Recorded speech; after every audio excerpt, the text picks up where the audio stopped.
अच्छा, आप डॉक्टर होके भी इन चीज़ों को मानते हैं कि देवी शक्तियाँ या ये इस तरह की जो मिथ होती है उनको आप मानते हैं? जी, बिल्कुल सही बात है। सबसे पहली तो बात ये है कि देखें दुनिया का सबसे बड़ा जो स्कॉलर था वो मैक्स मुलर था। और मैक्स मुलर ने एक बड़ी कमाल की बात की थी कि दुनिया में 2 तरह के लोग होते हैं, एक अथीस्ट होते हैं, दूसरे थीस्ट होते हैं।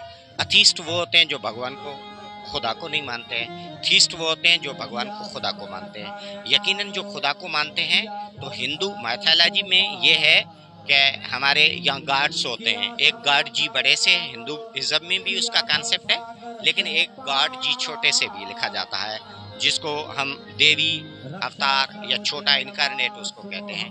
अब ये बात है कि जिस बंदे का विश्वास होता है, जो जिस पे भरोसा करता है, जिसका बहुत ज्यादा फेथ होता है, जिस बंदे का सबसे ज्यादा फेथ होता है, मैक्स मुलर ने कहा है वो जिंदगी में बहुत खुश होता है। और बंदा जो अथीस्ट होता है, मैक्स मुलर है। और दूसरी बात ये है कि चारण को हमेशा हम जो राजपूत हैं वो उसको बारजी कहते हैं, उनको बा कहते हैं। और सबसे बड़ी बात ये होती है कि एक ही जाति है, चारण जाति, जिसमें जो भी चारण होता है वो हमारी प्रोल में जैसे ही आ जाता है तो हमारी औताक तक महदूद नहीं होता है, वो हमारे घर में भी आ जाता है। हमारी सगाइयाँ, हमारी रिश्तेदारियाँ, हमारे खत व किताबत सब इनके यहाँ हुआ करते थे। चारण ही शादी और बियाह के नारे लेकर के जाते थे। चारण ही समाचार लेकर के उस राजकुमारी के आते थे, उनके वालदीन के। क्योंकि चारण एक ऐसी पर्सनैलिटी है, एक ऐसी जाति है जो हर चीज़ में उनका बहुत बड़ा किरदार रहता है। सबसे अहम तो बात यह है कि चारण के बगैर राजपूत का न कोई त्यौहार है, न कोई दिन है, न कोई रीत है, न कोई रस्म है, न कोई रस है, न कोई रिहान है। तो चारण तारण रजपूता भगता तारण राम, एक ले चाले सरगापुरी, दूजा राखे नवखंड राम। कि राजपूत को अगर तरना है इस संसार में, तो वो चारण उसको तार सकता है।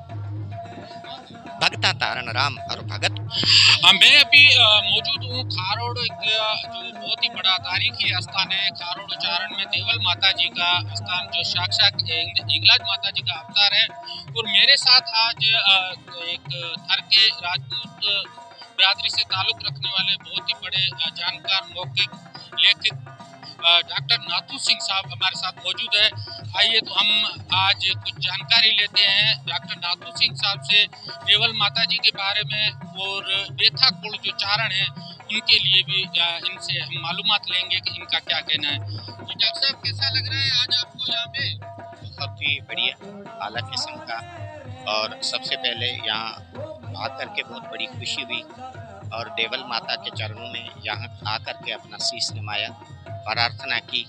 और ये दशहरों के दिन पे यहाँ देवल माता का त्यौहार है, इसका इनेकाद किया गया है। और हंगलाज माता का ये अवतार है। बेसिकली ये कहानी तो पार्वती जी के यहाँ होती है, और पार्वती जी के पिता ने जब बहुत बड़ा यज्ञ करवाया था, तो उसमें जो पार्वती जी ने क्रोध में आकर के अपने आप को भस्म किया था, और शिव भगवान भोला शंभू उसको जब लेकर आकाश में उड़े थे, तो उनके शरीर के मुख्तलिफ अंग 64 या 84 मुख्तलिफ मकामात तक जाकर गिरे थे, और उनके जो शीश थे वो जाकर के हिंगलाज माता में गिरा था।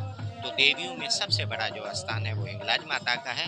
और देवल माता हिंगलाज माता का ही अवतार है। हिंदू माइथोलॉजी में री इनकारनेशन, दोबारा अवतार लेने का कॉन्सेप्ट बहुत ज़्यादा है। तो हम उसी फेथ में और उसी भरोसे पे जिंदा रहते हैं।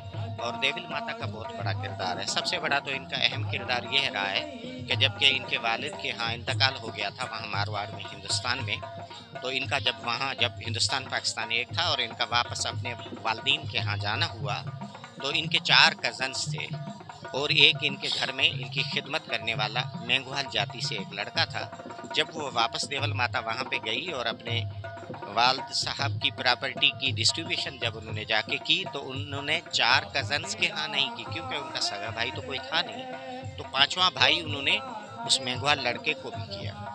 तो 5 पतियों में से एक मेंघवाल लड़के को दी और 4 अपने कज़न्स में डिस्ट्रीब्यूट की।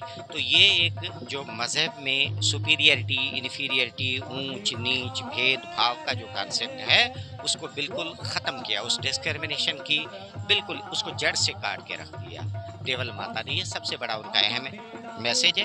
और दूसरा बात यह है कि जो सती होती है, जो शक्ति माता होती है, वो एक ये समझ लें कि एक हमारे यहाँ एक अवतार होता है देवी माता का, और उनकी बहुत बड़ी करामतें होती है, और उन करामतों में से कई हज़ारों के तादाद में उस इरा में उनकी करामतें थी। जैसे वो जैसलमेर रियासत की बेटी थी, तो वहाँ पे राजा जो गढ़सी था, जिसके नाम जैसलमेर के किले के आगे जो गढ़ीसर घाट है, गढ़ीसर का बहुत बड़ा तालाब है, तो वहाँ राजा गढ़सी को एक अफूटी निकली हुई थी, एक ट्यूमर थी उनकी, और उसका उन्होंने इलाज किया था और बिल्कुल वो सेहतियाब हो गए थे। यहाँ उमरकोट में आए तो उस वक्त जो राणा बीसो थे वो गादी नशीन थे, और उनसे उनके कज़न राणा दूधो जी ने गादी छीन ली थी। तो देवल माता ने उनको वो गादी वापस अपनी करामात और अपने हुस्न अखलाक की बदौलत उनको वापस दिलवाई थी।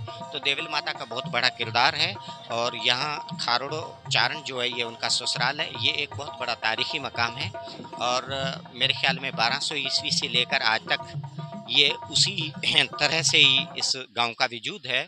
और मैं समझता हूँ कि चारण जाति, चारण एक देवी पुत्र है, शक्ति माता के बेटे होते हैं, और उनके मुख से देवी का वासा होता है। वो जो लफ्ज़ बोलते हैं वो कविता का रूप धारण करता है। चारण तारण छतरिया भगता तारण राम, एक ला चाल सरगापुरी दूजा नवखन राखे नाम। तो देवल जी माता जो है, जब एक चारण जाति से उनकी ताल्लुक था, और यहाँ खारोड़ों में जो देथा जाति के जो चारण हैं वो उनके ससुराल थे, और वहीं पर वो पले ज़िंदगी के आखिरी वक्त उन्होंने यहाँ पे बिताए। और सबसे अहम बात यह है कि ये जो देथा चारण है, ये चारण जाति में से एक वाहिद जाति है जो जागीरदार है, जो जिसके पास एक रियासत है, एक रियासत के मालिक है, जागीरदार भी है, और उनके पास एक मखसूस पदवी है। और मैं ये फ़ख्र से बात कहता हूँ कि चारण कुल के जितने भी ट्राइब्स हैं, उन सब ट्राइब्स में से जो देथा का मकान है वो किसी और के पास नहीं है। और यकीनन यही जो सबसे अहमियत की बात हासिल हुई है, और ये एक पदवी जो इनको अरसाल हुई, उसको जो बरकरार रखा, उसमें देवल माता की दुआएं और उनकी आशीष का बहुत बड़ा किरदार है। ये कैसा लगता है पहले से और आज के वक्त में, जिस तरह मेला और लोग इतने सारे आ रहे हैं, और राजा गढ़सी ने कोई जातें वगैरह भी देज वगैरह में दिए? सबसे पहली बात ये होती है कि ये उस इरा की बात है जब वर्णों की बात बहुत ज़्यादा अहमियत की हामिल हुआ करती थी। वर्ण से मुराद ये है कि जैसे ब्राह्मण, क्षत्रिय, वैश्य और शूद्र ये हमारे वर्ण होते हैं, तो इस तरह से। लेकिन उस इरा में जो सबसे बड़ा अहम कॉन्सेप्ट था कि जितनी भी जातियाँ हुआ करती थी, उन जातियों की जो डेफिनेशन होती थी वो उनके काम और किर्त की बुनियाद पर हुआ करती थी। आजकल के ज़माने में, पुराने ज़माने में क्षत्रिय जो होता था वो अपनी रैयत की रक्षा करता था, और उसके साथ साथ वो गवर्न करना था, हाउ टू गवर्न, गवर्नमेंट कैसे करनी है, अपनी रैयत का ख्याल किस तरह से रखा है। लेकिन मैं डॉक्टर हूँ, तो ज़ाहिर है कि आजकल वो मेरा काम नहीं है। मैंने पढ़ाई हासिल की है, मेरे सामने एक फॉर एग्जांपल एक मैंगवाड़ लड़का है। पुराने ज़माने में तो उनका किरत एक अलग था, लेकिन इस वक्त वो तैलीम में सबसे ज़्यादा तैलीमी याफ्ता है। तो इस ज़माने में इस चीज़ की वो अहमियत नहीं है। वो 18 वर्ण लेकर के अपने साथ आई थी, और वही आज सबसे ज़्यादा उनके पुजारी है। लेकिन बहुत आला तैलीमी याफ्ता है। और इस समय और पुराने समय में फ़र्क ये है कि उस समय में कुछ मखसूसी लोग यहाँ पर देवल माता के मंदिर पे आते थे, प्रार्थना करते थे। लेकिन इस वक्त में ये हमारी जितनी भी हमरोड की रियासत है, उमरकोट की रियासत है, खारोड की पसगरदाई, पूरे थरपारकर से लेकर के मीरपुखास डिवीज़न के सारे जितने भी हिंदूज हैं, वो मोस्टली बड़ी मोहब्बत के साथ, बड़े खलूस के साथ यहाँ देवल माता के चरणों में शीश नमाने के लिए, प्रार्थना करने के लिए यहाँ पे पधारते हैं। तो वक्त के साथ साथ ये बड़ी इम्प्रूवमेंट हुई है, और गूगल का ज़माना है, साइंस और टेक्नोलॉजी का ज़माना है, लोग बहुत बड़ी तादाद में अवेयर हो चुके हैं। तो उस वजह से यहाँ कम्युनिकेशन बढ़ चुकी है, और लोगों में आसानी हो चुकी है। नेट की एक्सेस की वजह से लोग ज़्यादातर इन्फॉर्मेशन आसानी से ले सकते हैं। तो इस वजह से मैं अपने स्टूडेंट लाइफ से लेकर के आज तक जो लोगों के आने का तनासिब देख रहा हूँ, ये मैं कह सकता हूँ कि 10 गुना बल्कि 100 गुना ज़्यादा लोगों की यहाँ पे आमदरफत होती है, प्रार्थना करने के लिए आते हैं। और हमारी आशा है कि ये तसलसल, ये सिलसिला, ये मोहब्बत, ये खलूस और ये श्रद्धालुपन जारी और सारी रहे। अच्छा, आप डॉक्टर होके भी इन चीज़ों को मानते हैं कि देवी शक्तियाँ या ये इस तरह की जो मिथ होती है उनको आप मानते हैं? जी, बिल्कुल सही बात है। सबसे पहली तो बात ये कि देखें, दुनिया का सबसे बड़ा जो स्कॉलर था वो मैक्स मुलर था, और मैक्स मुलर ने एक बड़ी कमाल की बात की थी कि दुनिया में दो तरह के लोग होते हैं, एक अथीस्ट होते हैं, दूसरे थीस्ट होते हैं। अथीस्ट वो होते हैं जो भगवान को, खुदा को नहीं मानते हैं। थीस्ट वो होते हैं जो भगवान को, खुदा को मानते हैं। यकीनन जो खुदा को मानते हैं, तो हिंदू माइथोलॉजी में ये है कि हमारे यहाँ गॉड्स होते हैं, एक गॉड जी बड़े से, हिंदुइज्म में भी उसका कॉन्सेप्ट है, लेकिन एक गॉड जी छोटे से भी लिखा जाता है, जिसको हम देवी अवतार या छोटा इनकारनेट उसको कहते हैं। अब ये बात है कि जिस बंदे का विश्वास होता है, जो जिस पे भरोसा करता है, जिसका बहुत ज़्यादा फेथ होता है, जिस बंदे का सबसे ज़्यादा फेथ होता है, मैक्स मुलर ने कहा है, वो ज़िंदगी में बहुत खुश होता है। और बंदा जो अथीस्ट होता है, मैक्स मुलर ने कहा मेरी तरह, वो ज़िंदगी में हमेशा भटकता रहता है, ज़िंदगी में परेशान रहता है, हर चीज़ के पीछे साइंस का पहलू ढूंढने की तलाश में रहता है, और उसी वजह से उसको कभी शांति नहीं मिलती है, उसे अमन नहीं मिलता है, और उसके रूह जो है वो हमेशा भटकता रहता है। तो मुझे मेरा 100% इस मैथोलॉजी पे डिपेंडेंट है। दुनिया के जितने भी मज़ाहिब है, उनमें मैथोलॉजी का आंसर मौजूद है। तो मैथोलॉजी एक हमारी हिस्ट्री का अहम पहलू है, and we survive on mythology. It's not a, it doesn't matter, it's a reality.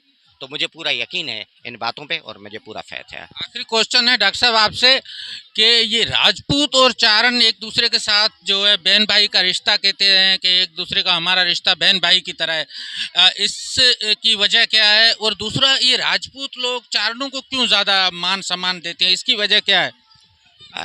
बिल्कुल, आपका बहुत ही दिलचस्प क्वेश्चन है। सबसे पहली मैं बात आपको ये बताऊं कि राजपूत और चारण का जो आपस में ताल्लुक है, वो इस तरह से है कि एक रूह के दो शरीर होते हैं। एक रूह है, उसके दो शरीर हैं। एक शरीर चारण का है और दूसरा राजपूत का है।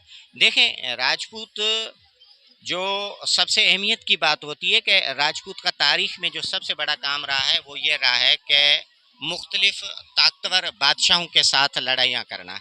और जब लड़ाइयाँ हुआ करती थी, तो राजपूत के यहाँ जो उत्साह पैदा किया जाता था, उनमें एक जोश और वलवला पैदा किया जाता था, तो वो चारण पैदा करते थे। तो इसका बहुत बड़ा किरदार है। जैसे मैं आपको एक मिसाल बताऊं कि महाराणा प्रताप सिंह के टाइम भी एक चारण लूले और बिल्कुल लंगड़ा था, और उनका भी बहुत बड़ा किरदार है, जिसने महाराणा प्रताप को अकबर के यहाँ बिल्कुल आगे झुकने से उसको मना किया, और वो पिरोल के ऊपर था, और वहाँ पे बैठे बैठे उन्होंने छंद कहा था कि मरण हक हर को है, पर निमन हक न हो। तो ये बहुत बड़ा किरदार है। और दूसरी बात ये है कि चारण को हमेशा हम जो राजपूत हैं, वो उसको बारजी कहते हैं, उनको बा कहते हैं। और सबसे बड़ी बात ये होती है कि एक ही जाति है, चारण जाति, जिसमें जो भी चारण होता है, वो हमारी प्रोल में जैसे ही आ जाता है, तो वो हमारी औताक तक महदूद नहीं होता है, वो हमारे घर में भी आ जाता है। हमारी सगाइयाँ, हमारी रिश्तेदारियाँ, हमारे ख़त व किताबत सब इनके यहाँ हुआ करते थे। चारण ही शादी और बियाह के नारे लेकर के जाते थे, चारण ही समाचार लेकर के उस राजकुमारी के आते थे, उनके वालदीन के। क्योंकि चारण एक ऐसी पर्सनैलिटी है, एक ऐसी जाति है, जो हर चीज़ में उनका बहुत बड़ा किरदार रहता है।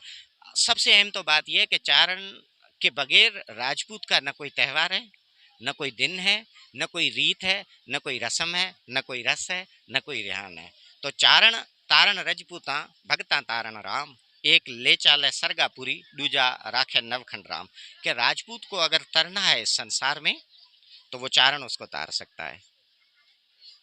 भगता तारण राम, और भगत को अगर तारता है, तो वो राम भगवान ही उसकी, अगर वो प्रार्थना सही करता है, तो वही तारता है। भगत जब तरता है, तो वो सीधा स्वर्ग में चला जाता है, उधर अगर उसको परमात्मा तार लेता है।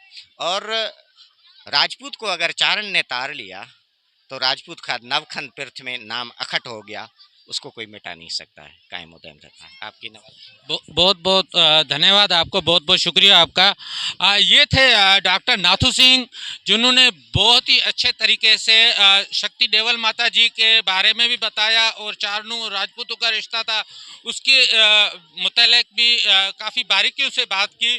और उन्होंने एक चीज़ ऐसी कही है कि जो जिस बंदे का, जिस आदमी का, जिस व्यक्ति का अगर किसी के ऊपर विश्वास होता है, तो वो उस विश्वास का फल उसे ज़रूर मिलता है।